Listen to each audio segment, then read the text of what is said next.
El mundo nunca juega limpio. No importa cuán honesto seas, alguien te traicionará. No importa tu talento, alguien menos preparado ocupará tu lugar. Esa es la realidad. Pero quienes entienden esta realidad sobreviven. Y los que sobreviven gobiernan. Es un poder que no puedes ver, pero que todos sienten. Nace cuando una persona es traicionada, humillada y derrotada. Otros se rompen, pero tú construyes tu fuerza desde ese dolor. Es la inteligencia que escucha, observa, calla y golpea en el momento perfecto. Mientras otros discuten, tú reúnes información. Mientras ellos se enfadan, tú calculas. Mientras se ahogan en emociones, tú planeas el futuro. La mayoría de la gente juega a las damas. Tú estás a punto de aprender a jugar ajedrez. Pero antes, quiero ser muy claro. Este conocimiento es para protegerte, no para destruir. Úsalo para defenderte, no para herir a gente inocente. El objetivo es entender el juego, no convertirte en el villano. Hoy descubrirás el primer rasgo que separa a los supervivientes de las víctimas. Se llama opacidad calculada. Nunca eres completamente claro sobre tus intenciones. Muestras solo lo necesario. Cuando la gente conoce la mitad de la historia, llena los vacíos con su imaginación, y esa imaginación los controla. Baltasar lo dijo una vez: todos ven lo que pareces ser, pocos experimentan lo que realmente eres. Piensa en las personas más intrigantes que conoces. Nunca te lo cuentan todo. Dejan huecos en sus historias. Responden preguntas con otras preguntas. Sonríen cuando esperas que den una explicación. Esto no se trata de mentir, sino de comunicación estratégica. Tu información es tu moneda. No la gastes toda de una vez. Yo aprendí esto de la manera más dura. Había un hombre en mi antiguo trabajo, llamémosle Ricardo. Era amigable, carismático. Siempre preguntaba por mi vida, mis proyectos, mis sueños. Y yo, ingenuo, le contaba todo. Le entregué el mapa de mi alma, pensando que construía una amistad. No sabía que él estaba usando ese mapa para encontrar todos mis puntos débiles. Y una mañana de martes, usó cada palabra que le confié para intentar destruirme. ¿Quieres saber cómo respondí? El mundo nunca juega limpio. No importa cuán honesto seas, cuán duro trabajes, alguien, en algún momento, intentará traicionarte. Esa es la cruda realidad. Yo la aprendí de la peor manera posible. Mi socio, Marcos, no era solo mi socio. Era mi mejor amigo, casi un hermano. Construimos nuestra empresa desde cero, en un garaje, con sueños y café barato. Confiaba en él ciegamente, le habría dado mi vida sin pensarlo. Un lunes por la mañana, mi llave no funcionó en la puerta de la oficina. Pensé que era un error, un simple fallo en la cerradura. Pero entonces vi las caras de los empleados a través del cristal, mirándome con una mezcla de lástima y miedo. Una llamada de mi abogado lo confirmó todo. Marcos había disuelto nuestra sociedad a mis espaldas, quedándose con los clientes, los activos y hasta el nombre que creamos juntos. Me había borrado del mapa. Los días siguientes fueron un infierno. Me sentí humillado, estúpido, completamente derrotado. Lo peor no fue perder el dinero, sino la imagen de su sonrisa en una foto que vi en internet, celebrando con nuestros nuevos competidores. Yo era la broma, el ingenuo que creyó en la lealtad. ¿Alguna vez te has sentido así? Completamente solo, como si tu voz se hubiera apagado y nadie pudiera oírte. Pero entonces, algo dentro de mí hizo clic. Una noche, sentado en la oscuridad de mi apartamento, el dolor no desapareció, pero se transformó. Se convirtió en una energía fría, calculadora. Comprendí que ahogarme en mis emociones era exactamente lo que Marcos esperaba. Era la reacción de una víctima. Así que dejé de llorar y empecé a observar. Empecé a escuchar lo que la gente no dice en voz alta. Aprendí a guardar silencio y a analizar cada movimiento a mi alrededor, como si viera el mundo por primera vez. Entendí que yo había estado jugando a las damas, siempre de frente, siempre honesto. Marcos, en cambio, estaba jugando al ajedrez. Y en su juego, la traición no era un error, era una estrategia. Esta es la primera lección, y es crucial. El objetivo no es convertirte en el villano. Jamás. El objetivo es entender el juego para que nadie vuelva a hacerte jaque mate. Descubrí que este poder, esta fortaleza que nace de las cenizas de la derrota, es lo que yo llamo inteligencia oscura. Es un escudo forjado en el dolor y la humillación, una herramienta para la protección, no para la destrucción. Es el secreto que la gente poderosa no quiere que sepas, porque te mantiene vulnerable. Y fue en ese preciso momento, mientras analizaba cada error y cada acierto, que lo vi con una claridad absoluta. Estás a punto de descubrir los 8 rasgos psicológicos que separan para siempre a los supervivientes de las víctimas. Alejandro me acorraló junto a la máquina de café, con esa sonrisa condescendiente que reservaba para los que consideraba por debajo de él. Oye, empezó, apoyándose en la pared. ¿Qué mosca te ha picado? Todo el mundo en la oficina habla de tu nuevo proyecto secreto. Hizo comillas en el aire con los dedos. ¿Vas a contarnos de una vez qué te traes entre manos o seguirás con el numerito del misterio? Sentí como la sangre se me subía a la cara. Mi primer impulso fue soltarlo todo, justificarme, explicarle cada detalle del plan que llevaba meses construyendo en silencio, buscando su aprobación. Quería decirle que no era un numerito, que era mi futuro. Pero entonces recordé la regla de oro. Tu información es tu moneda, y yo estaba a punto de regalarla. Respiré hondo. No, no esta vez. Me serví el café, lentamente, sintiendo sus ojos clavados en mi nuca. En lugar de dar la respuesta completa y honesta que él esperaba, la que le habría devuelto todo el poder, me giré.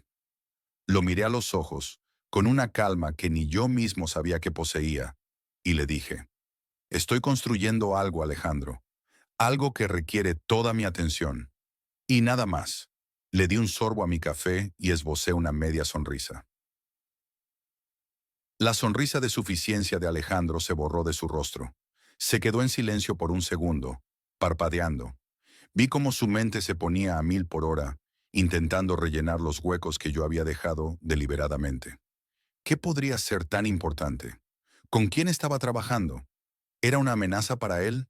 Su imaginación se convirtió en mi mejor aliado, y esa imaginación ahora lo controlaba a él.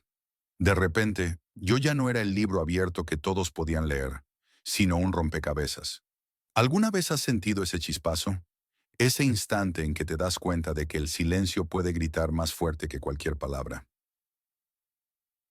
En ese momento, él ya no veía al tipo nervioso de siempre. Veía lo que su imaginación le proyectaba. Alguien con un plan, alguien con poder. Y en ese silencio entendía a Maquiavelo. Todos ven lo que aparentas ser, pocos experimentan lo que realmente eres.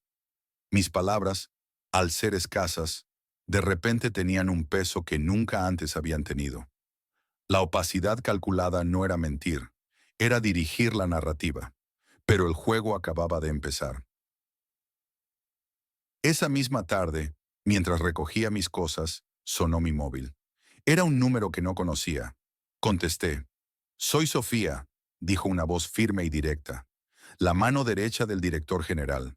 Se me heló la sangre. El director quiere verte mañana a primera hora, continuó. Ha oído que estás tramando algo grande. Ahora tienes toda su atención. Hizo una pausa.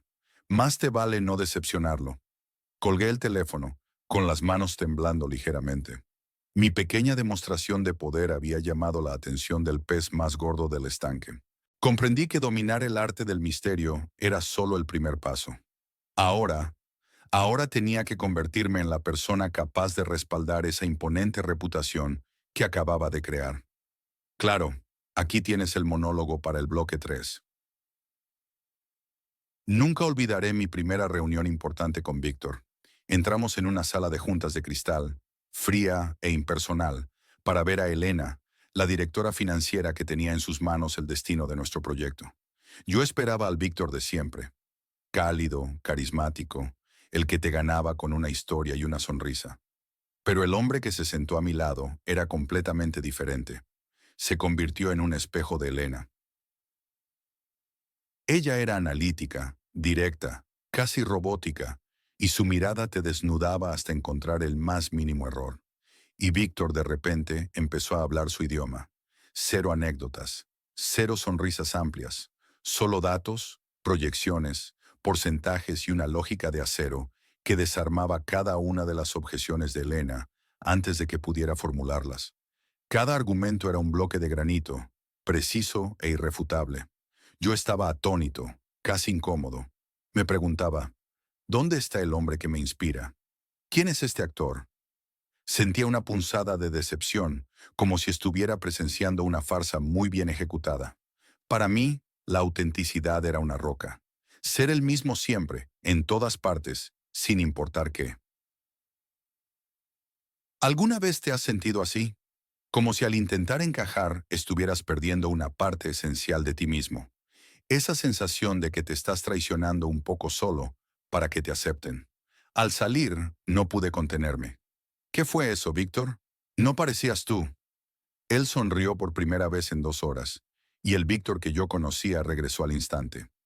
No le vendes una visión a un analítico, me dijo con calma mientras caminábamos por el pasillo. A Elena le das la seguridad de los datos. Si hubiera sido un artista, le habría pintado un sueño de colores. Si fuera un jefe de equipo preocupado por su gente, le habría hablado de bienestar y crecimiento personal. Me detuvo y me tomó del hombro. Tienes que ser como el agua, chico. El agua toma la forma del vaso que la contiene, pero nunca, jamás deja de ser agua. Mis valores, mis principios, el objetivo de ayudar a la gente, eso no cambió ni un milímetro ahí dentro. Lo único que cambió fue el envase. Y de repente, todo hizo clic. Pensé en la forma en que le hablo a mi abuela y en cómo bromeo con mis amigos de toda la vida. No es ser falso, es ser efectivo. Es modular tu lenguaje para que tu mensaje, tu verdadera esencia, llegue clara y directa. La verdadera autenticidad no es ser rígidamente idéntico, es ser genuinamente tú de la forma más inteligente posible. Víctor se rió. Maquiavelo lo escribió hace siglos, dijo. Un príncipe debe cuidar que nunca se le escape de los labios nada que no esté repleto de las 5 cualidades mencionadas. Yo añadiría, y saber cuál de las 5 usar en cada momento. Aquella lección me voló la cabeza. Empecé a estudiar a la gente, a adaptar mi comunicación, a construir puentes con personas que antes me parecían murallas infranqueables. Estaba aprendiendo a conectar, pero no tenía ni idea de que Víctor solo me estaba dando las herramientas básicas. Me estaba preparando para algo mucho más grande. Porque una cosa es aprender a conectar con todo el mundo, y otra muy distinta es descubrir el inmenso poder que ganas cuando te das cuenta de que, en realidad, no necesitas la aprobación de nadie. Recuerdo el olor a cuero y café caro en la oficina de Víctor. Él estaba recostado en su silla, observándome con esa sonrisa depredadora que usaba cuando sabía que te tenía acorralado. Sobre la mesa, un contrato. Mi gran oportunidad, la que llevaba meses persiguiendo. Pero las condiciones eran un insulto, una trampa diseñada para exprimir cada gota de mi trabajo y dejarme con las migajas. Víctor se inclinó hacia adelante. Su voz era un susurro grave. Martín, es una oferta generosa. Hay 100 como tú esperando ahí fuera. O lo tomas o lo dejas. Cada palabra era un golpe, y sentí el pánico subiendo por mi garganta. Mi mente empezó a correr, a calcular todo lo que perdería. El proyecto, el dinero, mi reputación. Mi miedo me hacía débil, transparente. Podía ver en sus ojos que él lo disfrutaba. Estaba a punto de ceder, de firmar mi propia sentencia solo para no perderlo todo. Él era Maquiavelo en un traje a medida, y yo estaba a punto de elegir ser amado, o al menos aceptado. ¿Alguna vez has sentido ese nudo en el estómago? Esa voz que te susurra que cedas, que aceptes algo injusto solo por miedo a quedarte sin nada. Y entonces, en medio de ese torbellino de pánico, algo se detuvo. Una calma gélida. Miré el contrato, luego miré a Víctor, y por primera vez lo vi con claridad. No veía a un titán, sino a un hombre cuyo único poder sobre mí era mi propio miedo a perder. En ese instante, comprendí la lección más importante de mi vida. Aquello que no temes perder, no puede controlarte. El verdadero poder no estaba en conseguir ese trato, sino en estar dispuesto a marcharme de esa silla. Respiré hondo, dejando que el miedo se disolviera. Me levanté lentamente y empujé el contrato de vuelta hacia él, sin firmar. Víctor, agradezco tu tiempo y la oferta, dije con una voz que no reconocí como mía por lo tranquila que sonaba. Pero en estos términos no es posible. Si algo cambia, sabes dónde encontrarme. No hubo súplica, no hubo ira, solo una certeza absoluta. Por un segundo, su sonrisa vaciló. Me miró y por primera vez no vi condescendencia, sino una chispa de respeto. No dijo nada. Simplemente asintió, como si acabara de terminar una partida de ajedrez en su mente. Sure. Salí de esa oficina y el aire de la calle nunca se sintió tan fresco. No sabía si había ganado o perdido el negocio, y extrañamente no me importaba. Me sentía libre, invencible, porque la verdadera confianza no venía de que todo saliera bien, sino de la certeza de que yo estaría bien, aunque no saliera. El desapego me había dado una fuerza interior que no conocía, pero me di cuenta de que para jugar en su liga necesitaba algo más. Necesitaba aprender a proyectar ese poder en silencio, antes incluso de abrir la boca. Recuerdo perfectamente la reunión con Gabriel. Él no era un jefe, era una fuerza de la naturaleza, el tipo de persona que llenaba una habitación de electricidad estática mucho antes de entrar en ella. Su voz era un trueno, y sus decisiones, un relámpago. Todos le temían. Yo también, ¿para qué mentir? Ese día estaba masacrando proyectos uno por uno. Siguiente. No, eso es basura. ¿Quién aprobó esto? Siguiente. La gente salía de la sala pálida, con los hombros caídos. Y entonces me tocó a mí. Sentí todas las miradas clavadas en mi nuca. El corazón me martillaba en el pecho, pero mi rostro era una máscara de absoluta calma. Gabriel me miró con aburrimiento, esperando que empezara mi patético intento de convencerle. Pero yo no iba a jugar su juego. En lugar de desplegar una presentación de 20 diapositivas, simplemente proyecté una única cifra en la pantalla. Un número que contradecía todo lo que él había estado defendiendo durante meses. Y me callé. El silencio en esa sala se podía cortar con un cuchillo. Pasaron 5 segundos, 10, 15. Gabriel me miraba fijamente, con el ceño fruncido, esperando que yo continuara, que me justificara, que llenara ese vacío incómodo. Pero no lo hice. Dejé que el silencio hiciera su trabajo, que se expandiera y presionara. Él odiaba no tener el control, y mi silencio se lo estaba arrebatando. Empezó a moverse en su silla. Se aclaró la garganta. Finalmente, no pudo más. «¿Y bien?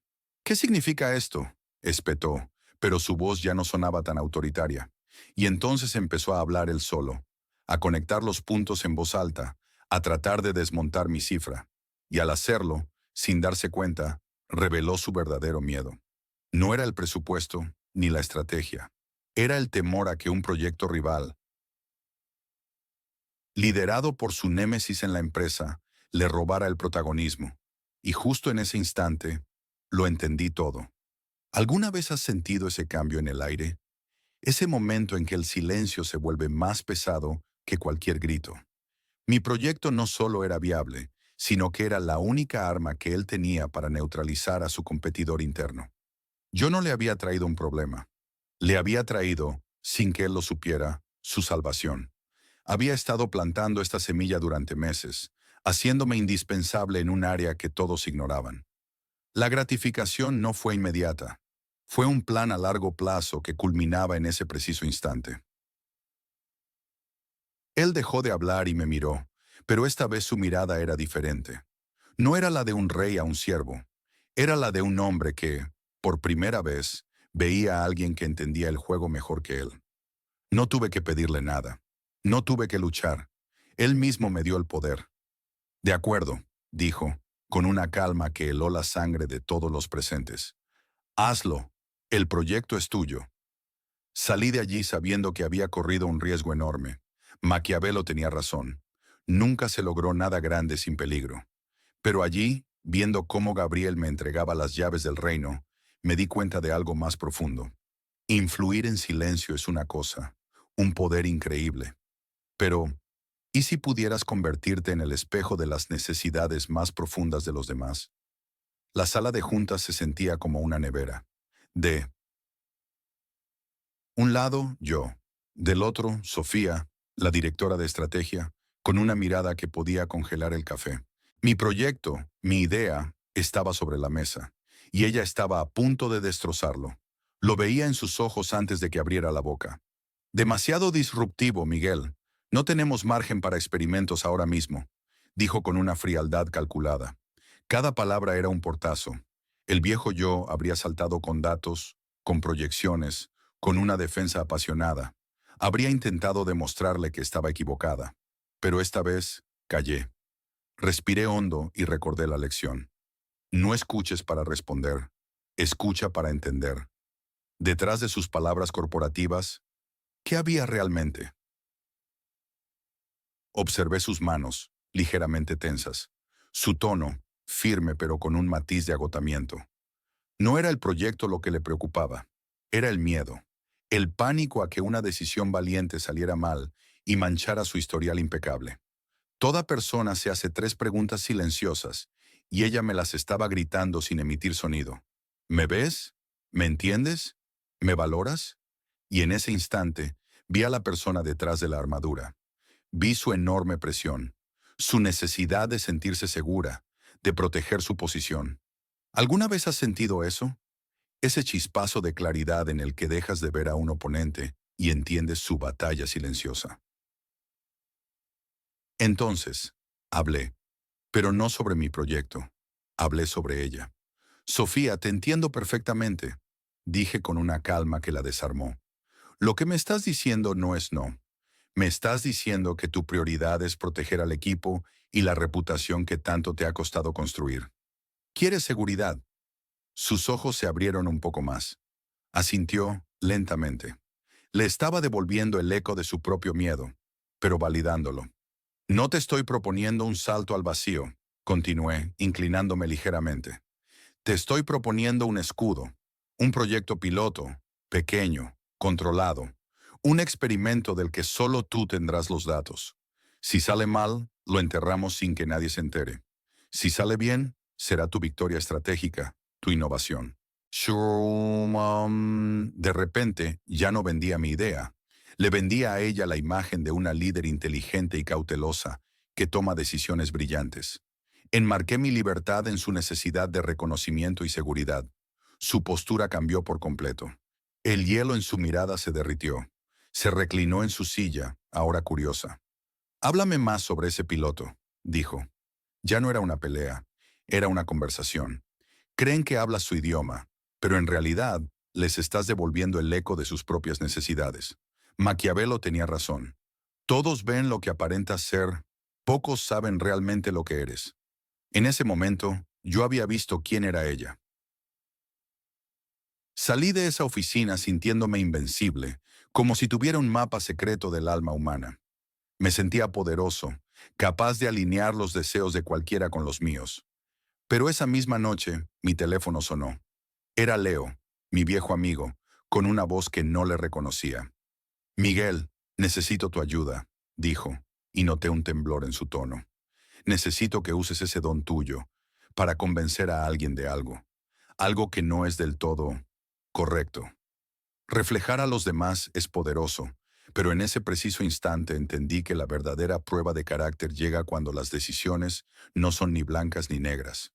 Aquí tienes el monólogo. Lo intenté por las buenas, de verdad que sí. Hablé con todos, traté de ser diplomático, busqué un terreno común. Pero mientras yo jugaba al pacificador, Román seguía moviendo sus piezas en la sombra, envenenando el ambiente, socavando cada avance que lográbamos. Mis intentos de ser agradable solo le daban más tiempo y poder. Ser bueno no estaba funcionando. Estaba permitiendo que un mal mayor creciera sin control, como la maleza en un jardín abandonado. No eres ni bueno ni malo. Simplemente haces lo que hay que hacer. El poder real vive en las áreas grises. Tuve que aceptar una verdad incómoda. Para salvar el proyecto, para proteger al resto del equipo, Tenía que dejar de intentar ser el héroe de la película. Tenía que convertirme en algo diferente. La pregunta ya no era, ¿qué acción me hace parecer una buena persona? La única pregunta que importaba era, ¿qué acción conduce al mejor resultado para la mayoría? Y la respuesta me heló la sangre. Involucraba a Clara. Ella es una buena persona, de verdad. Confía en la gente. Siempre ve lo mejor en los demás. Y por eso mismo era la aliada perfecta para Román, aunque ella no lo supiera. Él la usaba, se aprovechaba de su lealtad para obtener información y sembrar discordia. Si la confrontaba directamente y le decía la verdad sobre su amigo, solo habría conseguido que se cerrara en banda y me viera como el enemigo. No podía ganar así. ¿Alguna vez has sentido ese nudo en el estómago? Ese momento en que sabes que la decisión correcta te hará parecer la peor persona del mundo. Así que preparé una trampa, una mentira cuidadosamente diseñada, envuelta en un paquete de verdad a medias. Me senté con ella, con un falso aire de confidencialidad. Clara, necesito tu ayuda, le dije mirándola a los ojos. Esto es algo muy delicado, no puedes salir de aquí. Le di una información estratégica falsa, algo que parecía increíblemente valioso, un bocado demasiado jugoso como para no compartirlo con un amigo de confianza. Pude ver la duda en su mirada, la lealtad dividida, y supe que lo haría. Se lo contaría a Román. En ese momento recordé esa frase tan cruda de Maquiavelo. Es más seguro ser temido que amado cuando uno de los dos debe faltar. Odiaba sentir que era verdad. No estaba haciendo esto por egoísmo ni por venganza. Mi línea roja, ese valor no negociable que me había fijado, era proteger al equipo del daño que Román estaba causando. Este acto, aunque manchara mis manos, servía a ese único propósito. Pero el coste era alto, la confianza de una buena persona. El cebo estaba puesto, la red tendida, y Clara, sin saberlo, era la portadora del veneno que expondría a la serpiente. Solo podía esperar. Cada minuto se sentía como una hora. Cada notificación en mi teléfono me hacía saltar. Navegar en la zona gris requiere un control de hierro, especialmente sobre la información que revelas y la que no. Y entonces mi teléfono vibró. Un mensaje. Era de Román. Pero no decía lo que yo esperaba. Claro, aquí tienes el monólogo para el bloque 8. Empiezas el relato en un tono expectante, casi de secreto. La oficina de Raúl Beltrán no era una oficina, era una declaración de intenciones. Cemento pulido, un único escritorio de acero negro y un ventanal que mostraba la ciudad como un tablero de ajedrez a sus pies. No había títulos, ni fotos familiares, ni un solo papel fuera de lugar. Su mundo era digital, silencioso, controlado. Él mismo era así, silencio, medido. Sus ojos no te miraban, te leían, buscando patrones, debilidades, información que no querías dar. Yo llevaba semanas preparando esa reunión, obsesionado con cada detalle de mi pasado profesional que él pudiera encontrar en Internet. Había limpiado mis redes, archivado publicaciones antiguas y dejado solo una huella digital minimalista y profesional. Sabía que en su mundo, cada tweet, cada foto etiquetada, era una pieza de un rompecabezas que él ya estaba armando. Y mi objetivo era entregarle las piezas que yo quería, no las que él esperaba encontrar. Después de un silencio que duró una eternidad, Beltrán habló. Su voz era grave, sin emoción. Me preguntó qué haría yo para desmantelar un imperio como el que había construido mi antiguo jefe, Montes. No me pidió un plan de negocio, ni una estrategia de marketing. Me pidió un plan de demolición. Fue directo, brutal. La tentación de soltar todo mi análisis, de demostrar lo mucho que había estudiado a Montes y sus vulnerabilidades, era enorme. Quería impresionarlo con mi conocimiento. Pero recordé la lección más importante. En un mundo que grita, el susurro se escucha más lejos. En lugar de soltar un plan de 10 puntos, sonreí ligeramente. Le dije que no se trataba de demoler el edificio de golpe, sino de encontrar la única viga maestra que, al quitarla, hace que todo se derrumbe por su propio peso. Y añadí, yo sé cuál es esa viga, y sé cómo quitarla sin que nadie se dé cuenta, hasta que sea tarde. No dije más. Creé un vacío, una brecha de curiosidad. Dejé que su cerebro hiciera el resto del trabajo. ¿Alguna vez has sentido esa presión, ese instante en que la sala entera contiene la respiración, esperando tu siguiente palabra? En ese momento no eres tú contra otra persona. Eres tú contra su imaginación. Él se me quedó mirando, impasible. Por un segundo, temí haber sido demasiado arrogante, demasiado críptico. Pero entonces, por primera vez, vi un destello de algo parecido al interés en su mirada. Se reclinó en su silla, juntando las yemas de sus dedos. Interesante, dijo lentamente, saboreando la palabra. Casi todos, al llegar aquí, intentan venderme un catálogo completo de sus talentos. Tú intentas venderme un misterio. Hizo una pausa. Maquiavelo decía que siempre habrá gente dispuesta a ser engañada. Yo creo que la gente, más que nada, está dispuesta a ser intrigada. Se levantó y yo pensé que la reunión había terminado, que esa era la prueba. Pero él caminó hacia una pared lisa de concreto en el fondo de la sala. Yo ni siquiera había notado que había una puerta ahí. La abrió, revelando un pasillo oscuro. Se giró hacia mí y su expresión ya no era de un analista, sino de un reclutador. Controlar la información es clave, es el primer paso, afirmó, haciéndome un gesto para que me levantara. Pero el rasgo final es lo que separa a los que hablan de los que hacen. Hablar es barato. Se detuvo en el umbral, mirándome fijamente. Ahora vamos a ver qué sabes hacer de verdad. Aquí está tu monólogo. Estábamos completamente paralizados. Llevábamos 2 semanas encerrados en la oficina, intentando lanzar el nuevo módulo de la plataforma. La pizarra blanca parecía un cuadro abstracto, lleno de diagramas tachados y flechas que no llevaban a ninguna parte. El aire olía a café rancio y a frustración. Lucía, nuestra programadora principal, defendía su arquitectura de código como si fuera su propio hijo, mientras que yo insistía en que mi diseño de interfaz era la única solución lógica. Ganábamos pequeñas batallas verbales, nos sentíamos inteligentes por un momento, pero la verdad era que no avanzábamos nada. Estábamos atrapados en el cómo, obsesionados con tener la razón. No sé si te ha pasado alguna vez, esa sensación frustrante de estar corriendo en una rueda de hámster, sudando, esforzándote, pero sin avanzar ni un centímetro. Estábamos confundiendo el movimiento con el progreso, la actividad con el logro. Entonces, una tarde, entró Rafael, nuestro mentor. No dijo hola, se paró frente a la pizarra, la miró durante 10 segundos en silencio, y el simple peso de su mirada nos hizo callar a todos. Luego se giró y nos preguntó con una calma que daba miedo. ¿Cuál es el resultado que queremos obtener? Nos miramos entre nosotros confundidos. Bueno, lanzar el módulo, balbuceó alguien. Rafael sonrió, pero su sonrisa no era amable. No, dijo, ese es el proceso. El resultado es que los usuarios puedan hacer X cosa en menos de 30 segundos. ¿Cierto? Asentimos. Perfecto, continuó, borrando la pizarra entera con el brazo. El chillido del rotulador sobre la superficie fue como un grito.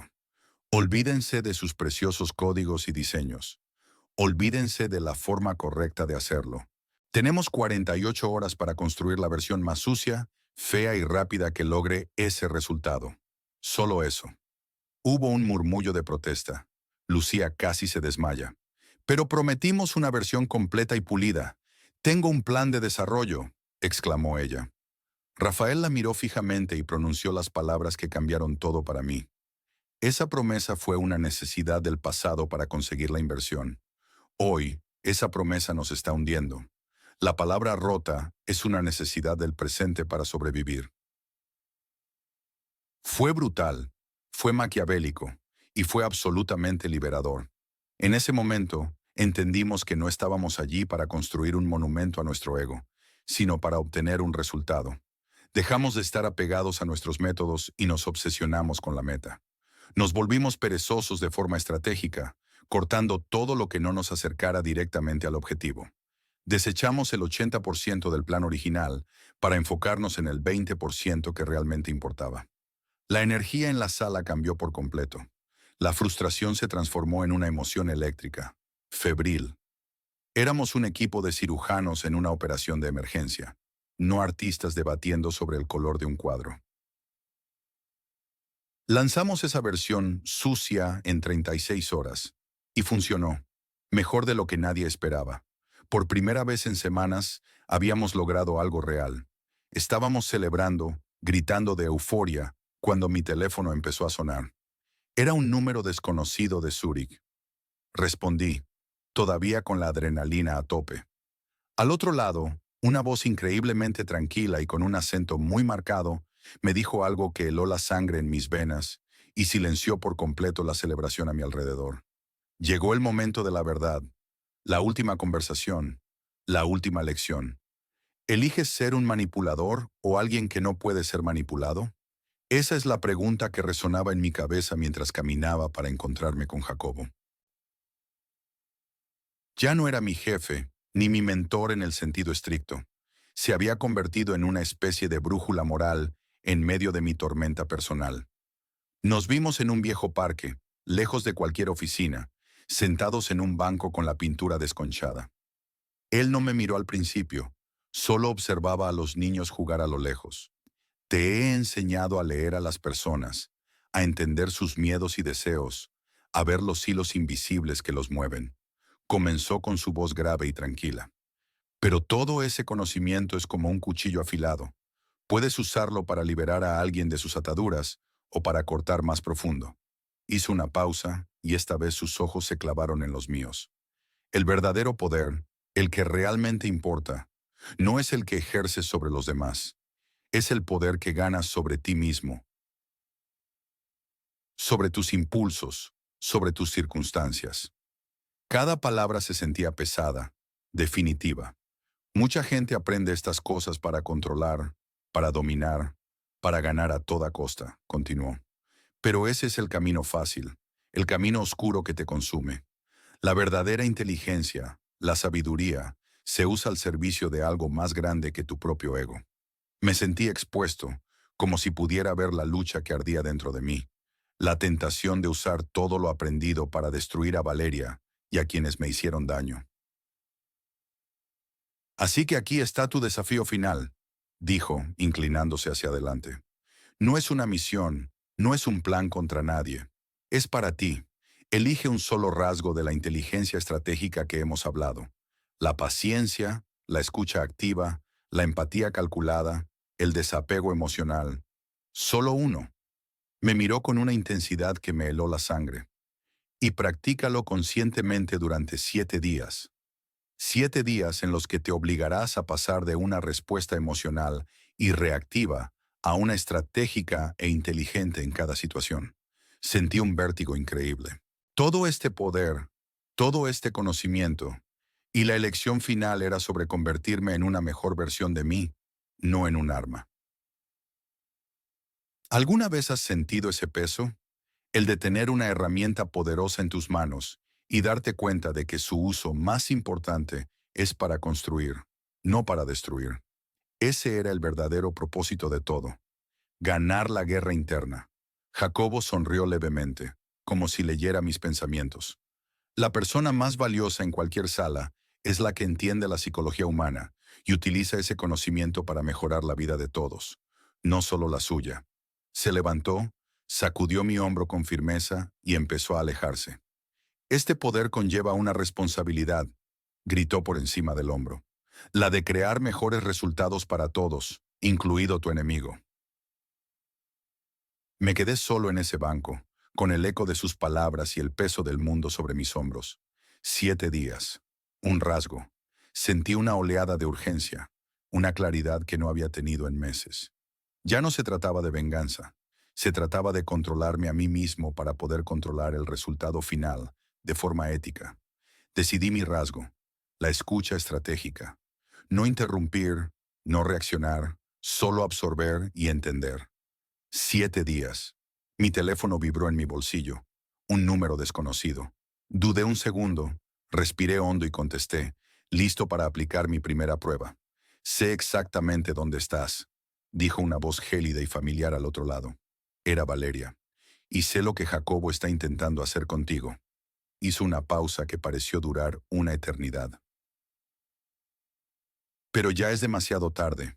El juego ha terminado y tú perdiste desde el momento en que decidiste confiar en él. De acuerdo, aquí está el monólogo para el outro, diseñado para resumir, conectar emocionalmente y crear una intriga irresistible para el próximo video.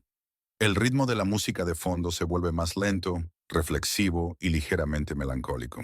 La voz del narrador es cercana, casi como un susurro confidente. Y aquí estamos. Al final de este mapa, hacia las sombras, hemos navegado juntos a través de los 8 rasgos de la inteligencia oscura, desde la opacidad calculada que te envuelve en misterio, pasando por la persona adaptativa que te permite ser agua en cualquier conversación, hasta la fría libertad del desapego y la implacable obsesión por el resultado. No hemos aprendido una lista de trucos. Lo que has descubierto hoy es un cambio fundamental de sistema operativo mental. Es la transición de ser una pieza movida por otros en el tablero, a convertirte en la mano que piensa, que calcula y que mueve. Es la decisión consciente de dejar de ser emocionalmente reactivo para volverte estratégicamente inteligente. Quiero ser completamente honesto contigo. Cuando empecé a estudiar estos conceptos, sentí un escalofrío. Me pregunté si estaba abriendo una puerta a un lado oscuro que era mejor dejar cerrado. ¿Acaso entender al lobo te convierte en uno? Y la respuesta que encontré, la que quiero compartir contigo ahora, es un rotundo no. Este conocimiento no es una espada para atacar a inocentes, es un escudo para que nunca más te tomen por sorpresa, para que puedas identificar la manipulación a kilómetros de distancia y sobre todo, para que reclames el poder sobre tu propia vida, tus emociones y tu destino. El objetivo nunca fue dominar a otros, sino alcanzar un dominio inquebrantable sobre ti mismo. La verdadera victoria es no tener que jugar el juego sucio porque ya entiendes todas las reglas. Hemos aprendido a construir la armadura, a reconocer las tácticas, a jugar ajedrez en un mundo de damas. Pero déjame hacerte una pregunta. ¿Qué pasa cuando la armadura no es suficiente? Hemos pasado todo este tiempo explorando la inteligencia que nace de la traición, del dolor y de la supervivencia. La llamamos oscura porque sus raíces se hunden en las partes más difíciles de la experiencia humana. Pero, ¿qué hay de la inteligencia que nace de la empatía, la conexión y la creatividad? Hasta ahora hemos hablado de cómo protegerte, de cómo neutralizar amenazas. Hemos aprendido a defendernos de la oscuridad, pero no hemos hablado de la fuerza más poderosa de todas, aquella que es capaz de transformar la oscuridad en luz. Porque si existe una inteligencia oscura para sobrevivir, debe existir una inteligencia luminosa para construir, para inspirar y para liderar de una forma que trasciende el poder mismo. Una inteligencia que los manipuladores no entienden y que de hecho temen profundamente. Hemos aprendido las tácticas del superviviente. En nuestro próximo encuentro, descubriremos los secretos del constructor de mundos. La historia no ha terminado. Apenas acabamos de rascar la superficie de lo que la mente humana es capaz de hacer. La verdadera partida está a punto de empezar.